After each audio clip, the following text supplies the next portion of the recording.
Hello friends, welcome to Indian study पर आपका स्वागत है। दोस्तों, जैसा कि मैंने आपसे प्रॉमिस किया था कि मैं डेली बेसिस पे आपको जीके और हिंदी के टेस्ट प्रोवाइड करवाऊंगा, तो जीके का टेस्ट लेकर के मैं आ गया हूं। लेकिन आप लोगों से मेरा जो प्रॉमिस है कि यार 100 लाइक का टारगेट जो दे रहा हूं उसको कंप्लीट कर दीजिए, ये विनती आप समझ लीजिए। वीडियो जो जो देख रहा है अच्छी लगे तो प्लीज़ दोस्तों वीडियो को लाइक जरूर कर दो। इसी तरह ये क्वेश्चंस आपको अपने एग्जाम में देखने को मिलेंगे।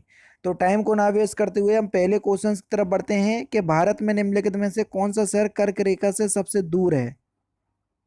आप सभी को पता है कि भारत के 8 राज्यों से होकर कर्क रेखा गुजरती है।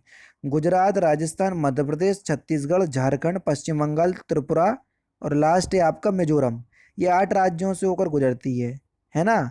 और आप सभी को पता है कि भुवनेश्वर जो है वो उड़ीसा की राजधानी है, और भुवनेश्वर और कर्क रेखा के बीच लगभग दूरी 350 किलोमीटर के आसपास है, जो कि सबसे दूर है। तो कहाँ पर? उड़ीसा से सबसे दूर, यानी कि भुवनेश्वर से। चौथा ऑप्शन करेक्ट हो जाएगा। मेघालय का पठार कौन सा है, ये आपको बताना है। मेघालय का पठार भाग, मेघालय का पठार भाग जो है ये प्रायद्वीपीय पठार का विस्तार है, यानी कि इस क्वेश्चंस का दूसरा ऑप्शन यहाँ पर आपका बिल्कुल करेक्ट हो जाएगा। भारत का सबसे बड़ा बॉक्साइट उत्पादक राज्य कौन सा है? भारत का सबसे बड़ा बॉक्साइट उत्पादक राज्य की अगर हम बात करें तो वह है आपका उड़ीसा। पहला ऑप्शन से यहाँ पर आपका बिल्कुल करेक्ट हो जाएगा। उड़ीसा में भारत के बॉक्साइट का लगभग 50% उड़ीसा से ही उत्पादन होता है। भारत में रबी फसल की बुआई का समय क्या है? रबी की फसल की बुआई, रबी की फसलें आपको पता होगा।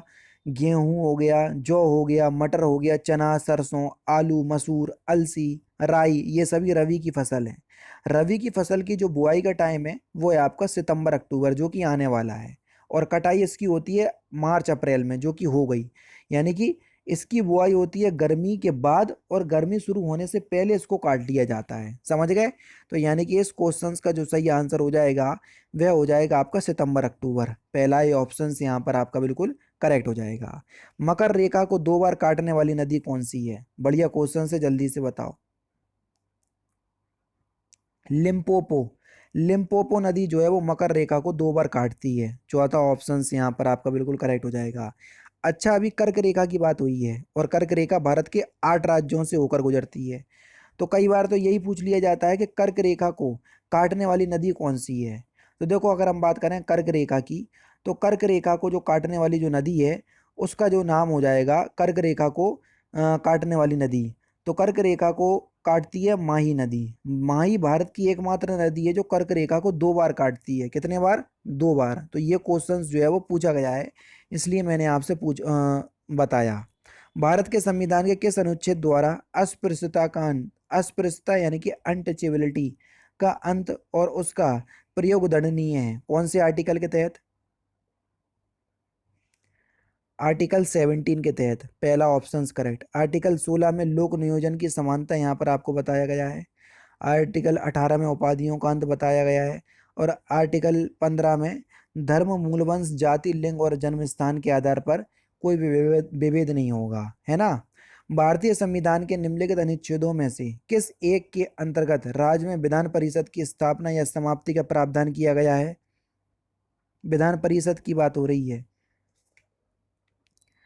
तो विधान परिषद के लिए बनाना या समाप्त करने की जो अनुमति है वो आर्टिकल 169 देता है। यानी कि पहला ऑप्शन से यहाँ पर आपका बिल्कुल करेक्ट हो जाएगा, है ना। नाटो संधि किस वर्ष पर हस्ताक्षर हुए? नाटो संधि पर किस वर्ष हस्ताक्षर हुए? नाटो का कई बार फुल फॉर्म भी पूछ लिया जाता है, नॉर्थ एटलांटिक ट्रीटी ऑर्गेनाइजेशन, जिसकी स्थापना 4 अप्रैल 1949 को हुई थी। कब? 4 अप्रैल 1949। पहला दूसरा ऑप्शन करेक्ट। नेक्स्ट क्वेश्चन आपके सामने कि भारतीय संघ के प्रधानमंत्री और अन्य मंत्रियों की नियुक्ति भारत के संविधान के फिल इन द ब्लैंक्स के तहत राष्ट्रपति के द्वारा की जाती है।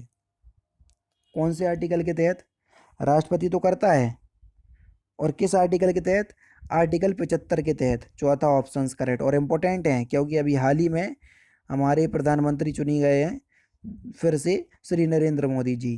केंद्र सरकार द्वारा जल जीवन मिशन के तहत हर घर नल से जल योजना के अंतर्गत कब तक प्रत्येक ग्रामीण घर में नल से जल पहुंचाने का लक्ष्य रखा गया है? तो ये 2026 तक रखा गया है। चौथा ऑप्शंस बिल्कुल करेक्ट हो जाएगा। बजट 2023-24 में अनुसूचित जनजातियों के विकास के लिए निम्नलिखित में से किस मिशन की शुरुआत की गई? तो किस मिशन की शुरुआत की गई? तो सही आंसर हो जाएगा आपका प्रधानमंत्री पीवीटीजी विकास मिशन। यहाँ पर पीवीटीजी का भी फुल फॉर्म हो जाएगा, है ना। पीवीटीजी का जो फुल फॉर्म होगा वो होगा आपका पर्टिकुलरली वल्नरेबल ट्राइबल ग्रुप, यानी कि विशेष रूप से कमजोर जनजाति समूह, यानी कि इस क्वेश्चन का पहला ऑप्शन करेक्ट। निम्नलिखित में से कौन सा सही सुमेलित है, ये आपसे पूछा गया है। अंतर्राष्ट्रीय मुद्रा कोष की स्थापना 1972, ये गलत है क्योंकि अंतर्राष्ट्रीय मुद्रा कोष की स्थापना 1945 में हुई थी। यहाँ 72 लिखा, जो कि गलत है। विश्व व्यापार संगठन यानी कि WTO, इसकी स्थापना 1945 लिखा, ये भी गलत है क्योंकि इसकी स्थापना 1947 में हुई थी। फिर ये आपका ओपेक, ओपेक की स्थापना जो है वो 1960 दे रहे हैं, जो कि यहाँ पर आपको बिल्कुल क्या हो जाएगा, गलत हो जाएगा। क्योंकि अगर हम दोस्तों बात करें कि ओपेक की स्थापना की, तो ओपेक की जो स्थापना है वो कब, अच्छा सही सुमेलित हो रहे, तो ओपेक की स्थापना 1960 में ही हुई थी, तो ये सही सुमेलित है बिल्कुल, है ना। जो गलत अंतर्राष्ट्रीय मुद्रा कोष 1972 में दिया, ये गलत है, 1945 में हुई थी। विश्व व्यापार संगठन 1947, ओपेक 1960 बिल्कुल ठीक है। आसियान की स्थापना 1962 दे रहे हैं, जो कि गलत है क्योंकि आसियान की स्थापना 1967 में हुई थी। नीति का आपको फुल फॉर्म पूछा है, कई बार मैंने आपको बताया हुआ है। नीति की स्थापना आप सभी लोग जानते हैं कि नीति आयोग योजना आयोग की जगह बना है, और इसकी स्थापना 1 जनवरी 2015 को की गई थी। नीति का जो फुल फॉर्म है national institution for transforming India. कौन से ऑप्शंस में दिया? चौथे ऑप्शंस में दिया, तो चौथा ऑप्शन करेक्ट। नेक्स्ट क्वेश्चंस के लखनऊ के बड़े इमामबाड़े का निर्माण किस नवाब ने करवाया था, ये आपसे पूछा गया है। तो लखनऊ के बड़े इमामबाड़े का जो निर्माण है वो किसने करवाया था? ये आसिफउद्दौला ने करवाया था। किसने? आसिफउद्दौला, यानी कि इस क्वेश्चंस का दूसरा ऑप्शन करेक्ट। 1984 से लेके 94, 10 साल के आसपास जो बन करके तैयार हुआ था, है ना। 1900 नहीं, 1784, माफ कीजिएगा। उत्तर प्रदेश का एकमात्र परमाणु विद्युत ऊर्जा केंद्र कौन सा है? तो कौन सा है? नरोरा परमाणु विद्युत ऊर्जा संयंत्र, जो कि उत्तर प्रदेश के बुलंदशहर में स्थित है। भारत के किस राज्य में किलोमीटर में सबसे लंबी रेलवे लाइन मार्ग है? जल्दी से बताइए। तो ये आपका उत्तर प्रदेश में, है ना। दूसरा ऑप्शन करेक्ट। राजकीय पुरातत्व संग्रहालय उत्तर प्रदेश के किस जिले में स्थित है? तो किस जिले में स्थित है? कन्नौज में, पहला ऑप्शन करेक्ट।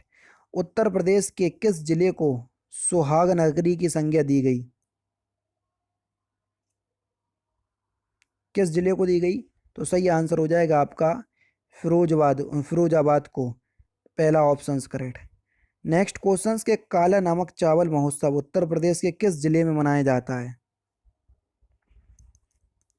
तो किस जिले में मनाया जाता है ये?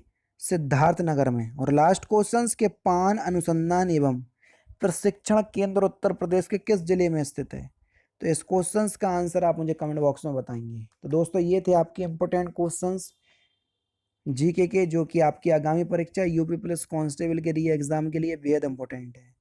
वीडियो अगर आपको अच्छी लगे तो प्लीज़ दोस्तों वीडियो को लाइक और शेयर जरूर कर दीजिएगा। मिलते हैं फिर नेक्स्ट क्लास में, नेक्स्ट सेशन में। जय हिंद, जय भारत।